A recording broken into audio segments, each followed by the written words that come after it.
Polling బూత్లోకి వెళ్లగానే మీ ID check చేసి మీ వేలికి సిరా చుక్క పెడతారు.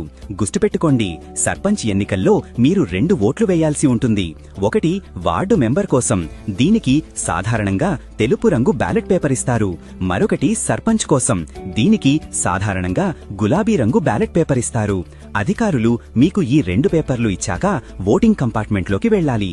అక్కడ ఉన్న స్వస్తిక్ ముద్రను తీసుకుని మీకు నచ్చిన అభ్యర్థి గుర్తు పక్కన ఉన్న గడిలో బలంగా ముద్ర వేయాలి. ఇక్కడే అసలైన విషయముంది, జాగ్రత్తగా వినండి. ముద్ర వేసిన తరువాత పేపర్ని ఎలా పడితే అలా మడత పెట్టకూడదు. మీరు వేసిన ముద్ర తడి సిరాతో ఉంటుంది. ఒకవేళ మీరు పేపర్ని అడ్డంగా మడత పెడితే ఆ సిరా వెళ్లి వేరే అభ్యర్థి గుర్తు మీద పడే ఛాన్స్ ఉంది.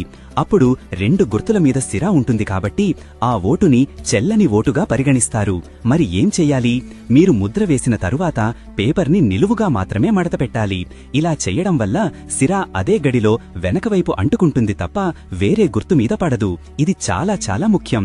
ఆ తరువాతే బ్యాలెట్ బాక్స్లో వేయాలి. ఇక ఓటు వేయడానికి వెళ్లేటప్పుడు తీసుకోవాల్సిన జాగ్రత్తలు. పోలింగ్ బూత్ లోపలికి సెల్ ఫోన్లు అస్సలు అనుమతించరు. లోపల ఫోటోలు, సెల్ఫీలు తీయకూడదు. అలాగే మీ ఓటు ఎవరికి వేశారో బయటకు చెప్పాల్సిన